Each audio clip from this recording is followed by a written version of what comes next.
morning, everybody. How are you? So, you had nice time, I think, over the weekend to enjoy yourself and then to study, huh? Okay, good. Just studying? No, you're kidding. Good. Today, we are going to see Raleigh's reply to Marlowe. So those who debated here for not going, they're giving more credit today. See? Those who said, no, I'm not going, they're giving more credit. And those who said, I want to go, they are in difficult situations, so they have to think, of a new poem, of a reply to the reply itself.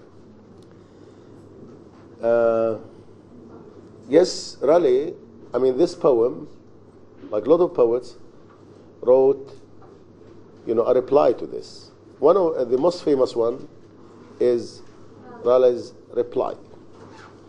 And Raleigh's reply, as you see, have you, I don't want to forget the report and the response, of course, and to go through the poem. So let's just start by a nice report. And yes.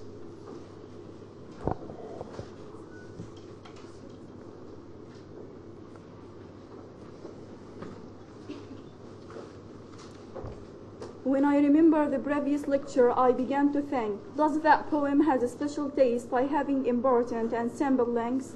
That was the first question popped to my mind when I read the poem to the first time. Then, after attending the previous lecture, I discovered that this poem was too nice. As usual, from the very beginning, two students set the reports, but unfortunately, I forgot to begin I forget to bring with me the report I wrote. We continued our lecture by criticizing it and giving more analysis. So we began to think deeply and activated our minds by sharing in that process. After that, the teacher discussed the poem widely by asking some questions. Consequently, I encouraged myself by answering one question and taking a position. Mr. Habib ordered us to write a paragraph about the main theme, so we began to write the paragraph, but not too deep. To conclude, that lecture was too interesting and short that we felt in happiness and did not like to conclude. Okay, thank you very much for having this feeling about the last class. If anybody has another feeling, we don't mind, but I might need another, report in which, some absent students need to justify their absence. Ola, do you have a report? No, but I just watched the last lectures. Did you watch them and you wrote about that? No. Okay, you should have written, Okay, the response. Response to Raleigh. Yes. Yes, you come.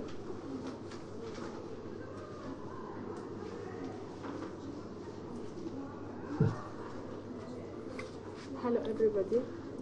One day I woke up early, then I opened my window to see a nice... Okay, could you raise your voice, please? One day I woke up early, then I opened my window to see a nice birds with nice singing. When I looked at the sunshine, I heard a strange voice appealing, "Come live with me and be my love." I looked to him and asked him, "Me? You mean me?" "Yes, come with me and be my love." What will you do to me to be your love?" He began to persuade me by nice words. "We will sit up on the rocks, seeing the shepherds feed their flocks. I will make the bed of roses and 1,000 fragrant roses, a cup of flowers and curtain." During his speech, another voice shouted aloud and interrupted him. "Don't believe him. He is a liar man." I turned to him and asked him why you said that. "He will give me everything and make my life relaxed and nice and full of love. Also, he will challenge everything to make me his love. Please listen to me." "Okay, what?" "They gun, they shoes, they beds of roses, the gap, the curtain, and the pauses. Soon break, soon wither, soon forgotten, and fully ripe and reason rotten. Oh, my head will explode. Marlowe's words are romantic, and it calls for a happy life. And he uses an old pastoral style with gifts and promises of a rural life. And he keeps giving me promises in order to encourage me to come with him. He thinks that the rural life is the ideal one, so everything will be good. On the other contrary, Raleigh's reply is pessimistic and much more realistic. He debunks the idea of pastoral love because time is the destroyer of everything and it cannot be controlled. As he said, time drives a flock from fields to fold. Here Raleigh is inviting Marlowe to stop dreaming and be realistic because everything is immortal and death is the end of everything, including love. Really, I'm very tired from both, so I will close my window and go to my bed again. Okay, thank you for the creative idea of writing your response. It's very interesting. I know, like some of you started to lose interest in Marlowe's poem because of this poem, but still, like those who debated for Marlowe, they are looking at me and saying, "No, we haven't lost interest." Anyway, let me just like ask a couple of you, how did you feel when you read Marlowe? Yeah, were you okay? Did you get like convinced? How did you feel? It's about your response. Yes, Rwan, like. I felt that we are on the earth. We are on the earth. Yeah. We're no longer flying, Yeah. with Marlowe's golden promises. Okay, very good. I like this expression. Okay. Yes. I think he exaggerated his, and he is a bit. Raleigh is exaggerating. Yeah, he exaggerating this life. So life is not like this. Yes, life is not like this. Okay. He seems to be realistic, but he's too much exaggerating reality. Very good. He is like people who build a castle in the air. He wants to make everything is like idealistic, ideal one, but he can't live, or we can't live the life without problems, without complexity that we should face to have, like to make us have the experience of this life. We can't live everything nice without. Now this is Raleigh.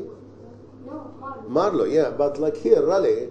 How do you feel about Raleigh's response? To convince him, or to convince, to make the reader knows that everything is not as depicted by Marlowe. Thank you. So he wrote this in order like to ridicule Marlowe. He wrote this in order to show that Marlowe was wrong, was not telling the truth. Yes, please. I think Raleigh was right because love and even the world can't stay young forever. So you like. Yeah, this idol image are subject to change and decay. So love is not about fancy talk or sitting among the rocks and stuff like that. He's not. Marlowe was being realistic, and Raleigh was. So you think that Raleigh is more convincing, Marlowe? Yeah. Yes. I think it reminds me of the debate we had. Like both Marlowe and Raleigh, they had the two extremes, but there's something in the middle missing. Like I felt like they're both taking two extremes. Okay. But there's something in the middle. Like he was a bit realistic, but he was too realistic and too like So you complicating think things. there's something in the middle? Yeah. I mean, in our life we have to maintain a balance between two ways of life. This is what you like. So we need to debate again and to have a third party. But anyway, I don't know. Have you read the poem aloud? How did it? Is it like? Does it have the singing tone of yes? Huh? Yeah. Who wants like to tell me how she read the poem? And you come here and like you read the poem. It is in front of you. Huh? I don't know. Would you like if all the word and love were like this? I don't know. So would it be like what? If all the word and love were young, and truth in every shepherd's tongue, these pretty pleasures might me move to live with thee and be thy love. Rana, do you want to give yourself? Huh? Okay, you can. Yeah, yeah. You can come here. No. Just, okay. What do you want? I'm not in this class right away. Did we take this poem? Yeah, of course. Yeah? I don't remember. Yeah, go ahead. Okay. If all the world and love were young, and truth in every shepherd's tongue, these pretty pleasures might we move, to live with thee and be thy love. Time drives the flocks from field to fold, when rivers rage and rocks grow old, and philomel And the philomel. and the philomel becomes dumb, the rest complains of cares to come. The flowers do fade and wanton fields, to wayward winter reckoning yields. A honey tongue, a heart of gall, is fancy spring, but sorrows fall. Okay. More? Thy gowns. Thy gowns, thy shoes, thy beds of roses, thy cap, thy kirtle, and thy posies. Soon break. Soon break, soon wither, soon forgotten, in folly ripe, in season rotten. Thy belt of straw and ivy buds, thy coral clasp and amber studs, all these in me no means can move, to come to thee and be thy love. But could youth last and love still breed, had joys no date nor age no need, then these delights my mind might move, to live with thee and be thy love. Thank you very much. How romantic. Thank you. Clap for it. Yeah, I know the word philomel was a problem. Okay, philomel, nightingale. The nightingale.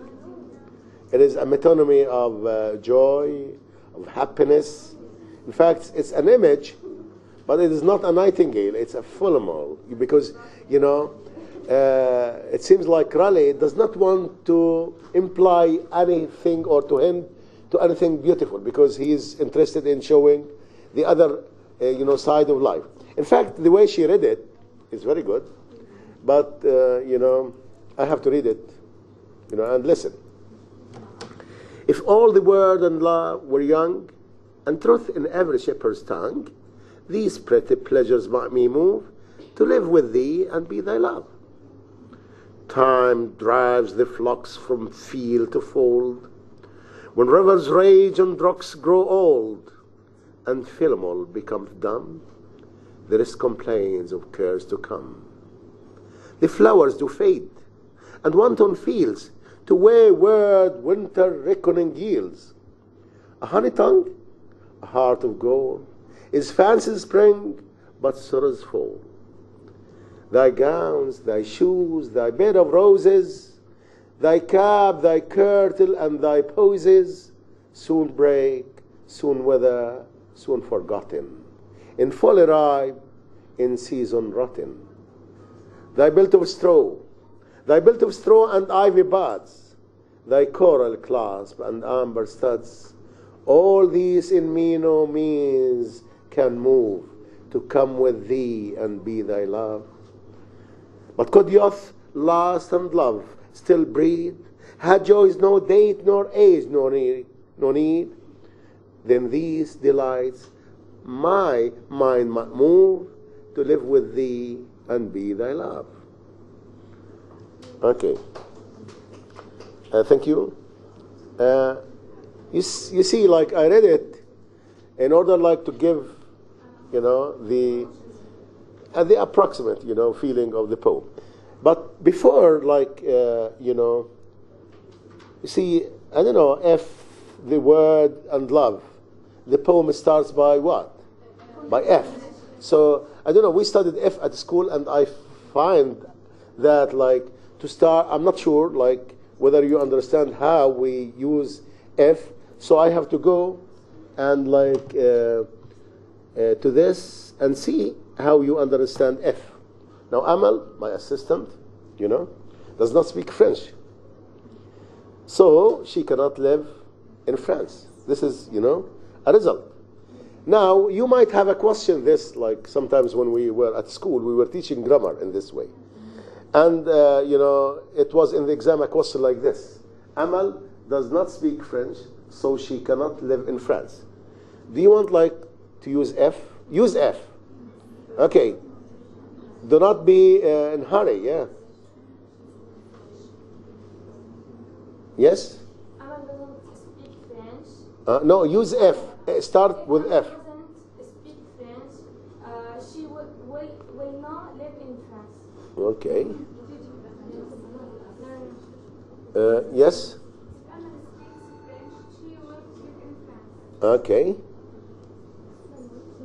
Yes? If Amal lived in France, she could speak French. Okay. I think, so far, here, what is the fact? Amal does not speak French. Do you speak French? No. Okay. So, as a result, she cannot live. She cannot live. Okay, so, yes, Rawan? If Amal speaks French, she would live in France. Okay, should we call Professor Grammar? No, let us call Professor Grammar. Good morning, Mr. Professor Grammar. Professor Grammar. Yes. My students are a little bit confused. Huh? It should be like, if Amal spoke English, she would live. Thank you. I wanted to say that. You wanted to say that. Thank you very much. So here the point is,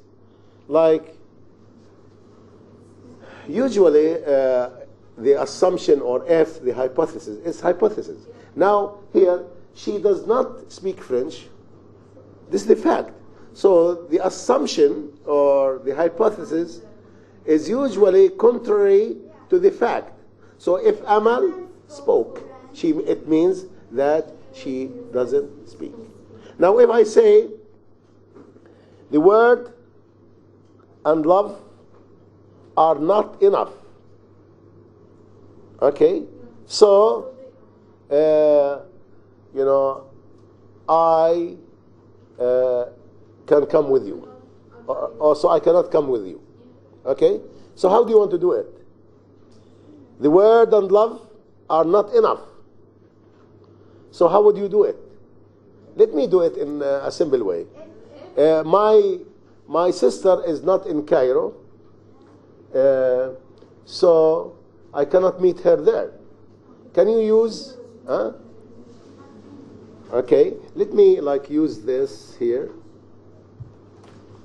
She is not in Cairo, sorry.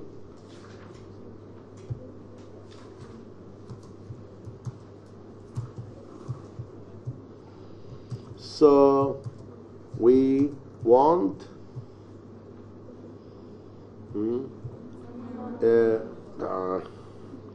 it escapes me,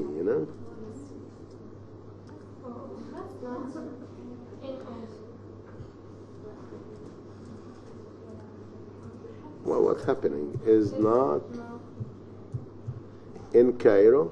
So we want see the pyramids, huh?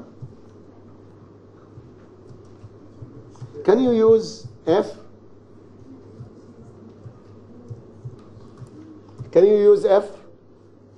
Yes, Khawla? If she were in Cairo, excellent. Yes. If she were in Cairo, we would. Yes, excellent. If if she were, it means she's not. She's in Cairo? No, I mean, okay, let's see. We are in the class, so we can understand the lesson. Can you use F? Huh? If we were not in the class, it means we are in class. So I think understanding, the if sentence will help us to understand the poem. Let's go to the poem again and start analyzing, explaining it, because, next time I want you to see this poem as a parody. So before, seeing this as a parody, let's, understand it, more and more.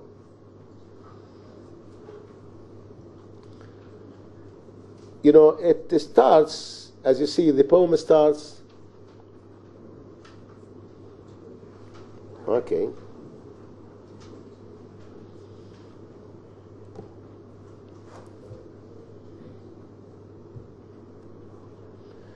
It starts with F. If all the world and love were young. So what does it mean? What does he want to say? What does he want to say? Yes. The word of love is not young. The word and love are not enough. You know, the word and love, like these things, which are earthly things, are not forever, are not immortal. You know, they are old, and what is old is going to decay. This is what he wants to say. If all the word and love were young, and truth in every shepherd's tongue. So, what does he want to say here? That the word and love are not enough, and the shepherds are liars. Look, this is a slap. I saw a video, you know, like Raleigh and Marlowe. You can see it on the YouTube. He was slapping him, you know, like this. Like, look here how he's slapping him. Like, the word and love are not enough. And you are liars. You know? How come? Like, the shepherds are liars. I think some of you will start feeling sympathy for Marlowe. It's okay. That's why we don't want to take. Then these pretty pleasures might me move to live with thee and be thy love. Now, it's very important to see who's talking, because this is like, according to Raleigh, she is the lady. So, as you see, the lady here is what? Is she, yeah, how would you describe her attitude? Yes? She's convinced not to go with it. Yeah, so she is convinced not to go, and she seems to be, you know, she doesn't believe, so she is what we call cynical. I like the word cynical, means, you know, unwilling to go. Cynical means suspicious. Yeah. She's cynical. She's skeptic.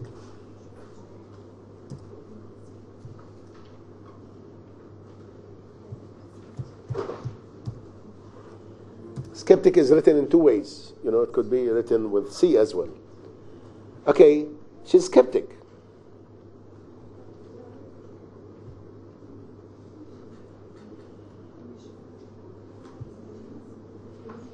She doesn't believe what he says. If all the word and love were young, and truth in every shepherd's tongue, these pretty pleasures might me move to come with thee and and be thy love. So we see, like, the lady here is unwilling. She's reluctant. But you know why? You cannot refuse without, you know, justifying, without warranting, like what you have just said. Time drives the flocks from field to fold. Time, we saw in Spencer, time and tide. You know, time was metonymy, or is metonymy of what? Death. Look at this image. It's a very frightening image, isn't it? Imagine time as being, you know, a power which sweeps everything, you know, from flocks, you know, the flocks from field to fold. So let's see if we accept that, you know, time is a metonymy of, you know, time here is a metonymy of death. So flux would be metonymy of what? Of people. And field would be metonymy of what? Okay, thank you. Yeah, I don't know. Yes. So time here, as we said, it's a metonymy of death drives, like it's a verb, the flux, metonymy of people, field, life, unfold, grave. Let's look at this line.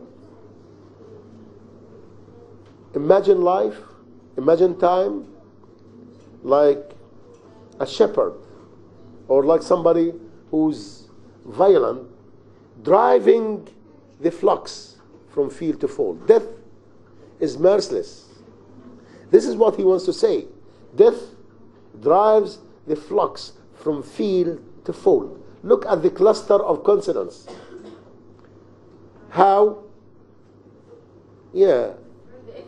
The time drives. Look at the word drives, you know. It's hard. The choice of words do not show the smoothness of, like we saw in Marlowe. We don't see the melody. We don't see the soft tunes we saw in Marlowe. Drives. Time drives. The flux. Harshness. This harshness in, like, the sound is parallel to the harshness of life itself. Time drives the flux from field to fold. Very sad image. The F sound, it shows how it is frightening, how he is, intimidated by this idea. This idea is very intimidating, very frightening. And then, when would this happen?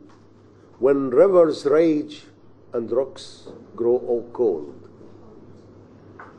Reflect on this image. When rivers rage, it's an image which similar, like this image is a biblical image, in fact. It's an image, about the doomsday, when, like, there will be flood, when rivers rage. I mean, rivers, it's a metonymy of seas, rivers, oceans.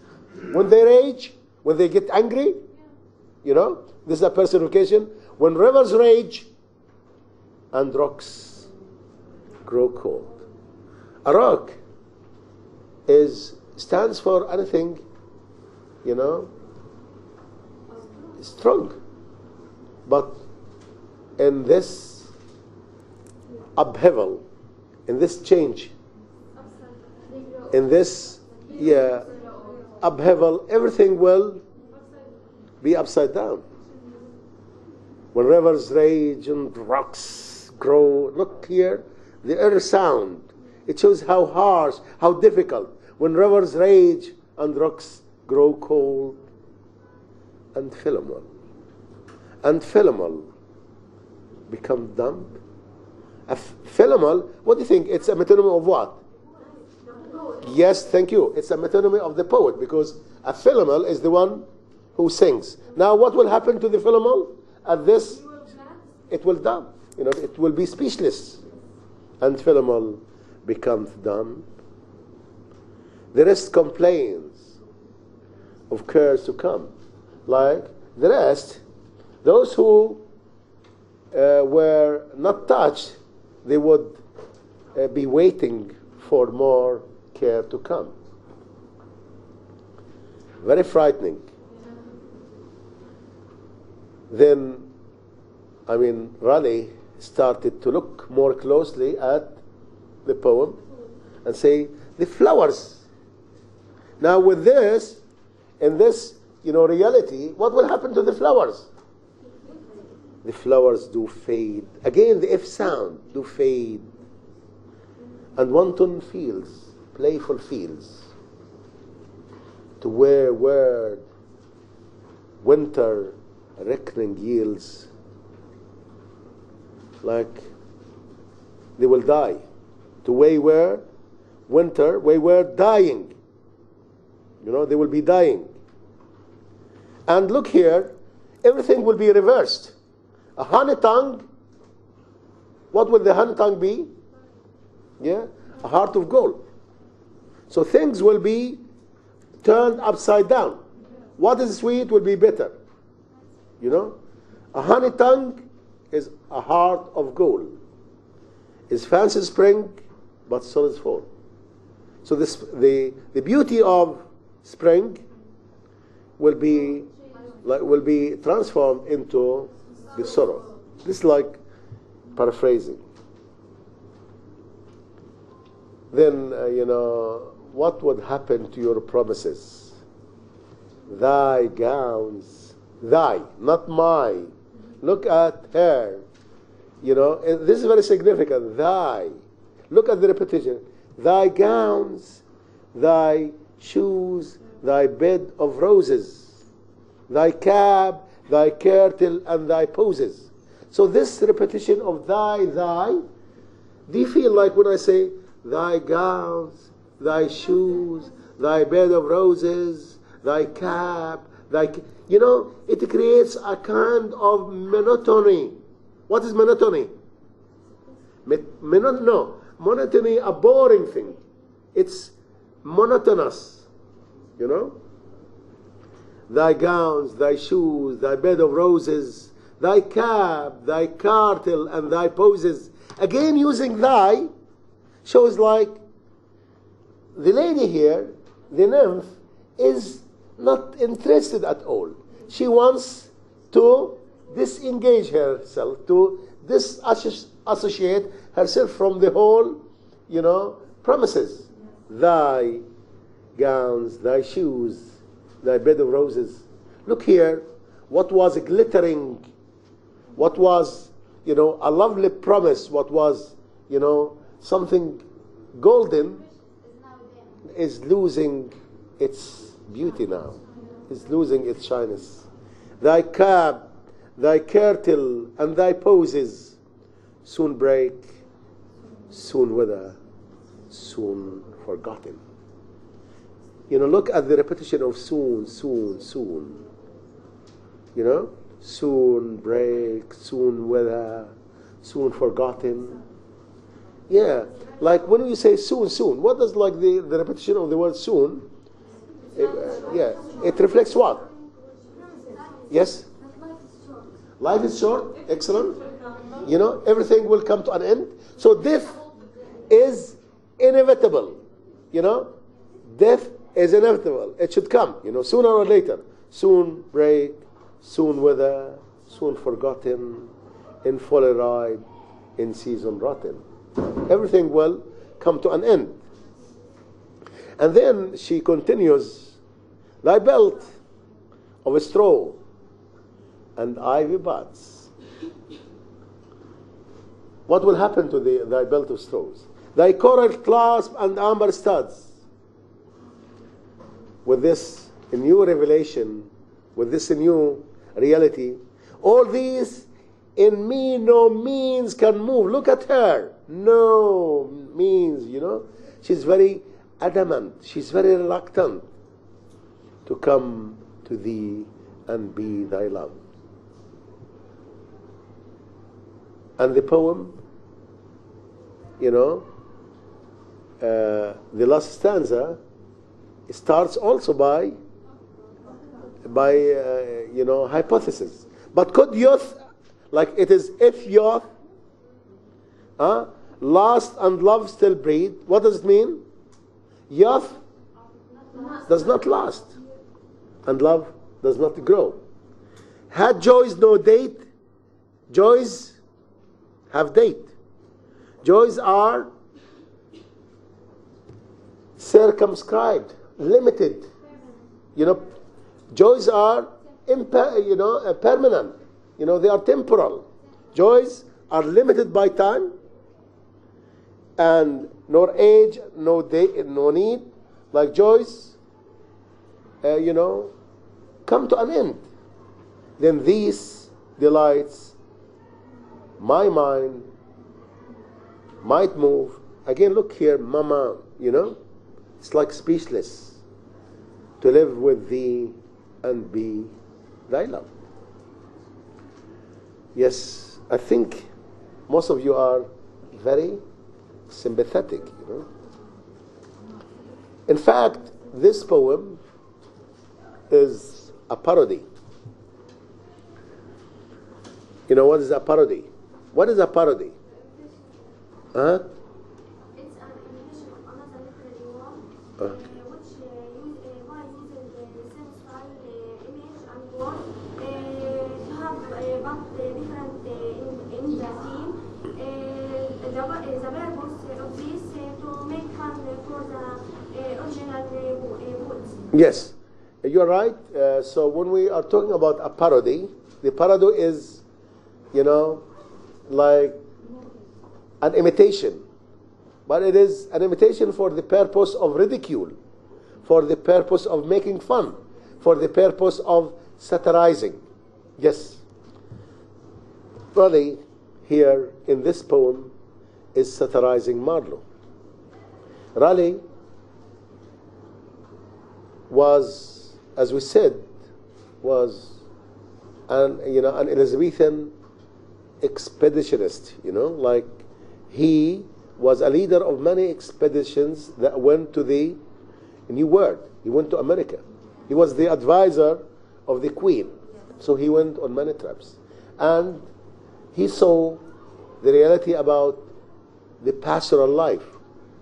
He saw that, it was not as golden as it was, depicted by Marlowe. There was death. There were indigenous people dying, people suffering. There is agony. There is, So he contradicts himself. I don't know, Marlowe did not live long, to answer him back. So we could have seen a series of Marlowe, as died when he was young. Marlowe was very great, poet and dramatist. Do you remember any play he wrote?